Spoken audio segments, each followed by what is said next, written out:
রিজিকের মালিক কে? আপনাকে আল্লাহ পাক যতটুকু রিজিক দিয়েছেন তাকদিরে লেখা আছে না? তাকদিরে লেখা আছে না? তাকদিরে লেখা আছে যেটা, সেটা কি আপনি না খেয়ে মরবেন নাকি? যদি আপনার তাকদিরে থাকে যে আপনি 50 বছর বাঁচবেন, 50 বছরে আপনি 500 মণ চাল খাবেন, কথার কথা, ওই চালের এক দানা বাকি থাকতে আপনি মরবেন? মরবেন না। তাহলে রিজিক কি আমার সাথে সম্পৃক্ত না আল্লাহর সাথে সম্পৃক্ত? এই বিশ্বাসটা করতে হবে। তো দাড়ি রাখলে কি মেয়েরা পছন্দ করবে না নাকি? বলেছে যে বিয়ে করবো না দাড়ি রাখলে, এমন কথা বলেছে? যদি কোনো মেয়ে এরকম কথা বলে, ওই মেয়েকে বিয়ে করার দরকার নেই আপনার।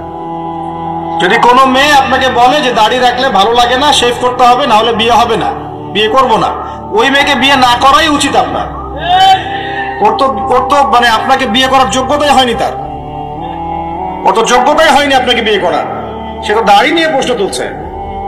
যে মেয়ে বলবে যে নবীর সুন্নত আছে এজন্য আপনাকে পছন্দ করি, তখন বুঝবেন যে হ্যাঁ, এই মেয়ের মধ্যে ভালো কিছু আছে।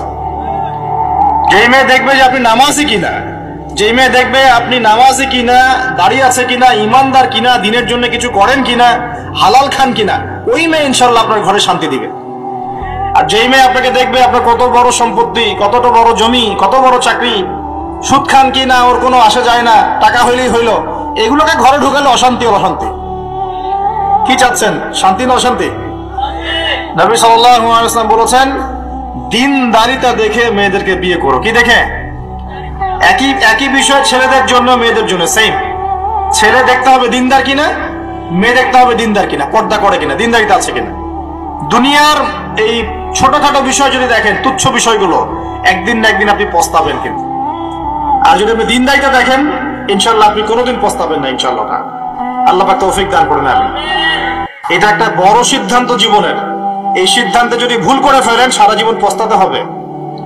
অতএব এখানে বেশি আবেগে ফ্যান্টাসিতে ভুগবেন না, ঠান্ডা মাথায় দিনদারিতাকে অগ্রগণ্য করে আপনি ছেলে দেখবেন বা মেয়ে দেখবেন ইনশাআল্লাহ। আর গার্ডিয়ান যারা পরিবারের পিতামাতা আছেন, তাদেরকেও বলবো, দুনিয়ার এই বিষয়গুলোকে বেশি প্রাধান্য দিতে যাবেন না। কত বড় চাকরি করে, কত বড় জমির মালিক, কত বেশি টাকা, এগুলো পরের বিষয়। আগের বিষয় হচ্ছে আপনার ওই জামাই দিনদার কিনা, আগের বিষয় হচ্ছে তার মধ্যে ইসলাম আছে কিনা, শুরুর বিষয় হচ্ছে আপনার ওই মেয়ের মধ্যে দিনদারিতা আছে কিনা। এটা নসিহত করে গেলাম। যদি আপনি বুদ্ধিমান হন, তাহলে আমার নসিহত গ্রহণ করবেন, না হলে কিন্তু সারা জীবন পস্তাতে হবে।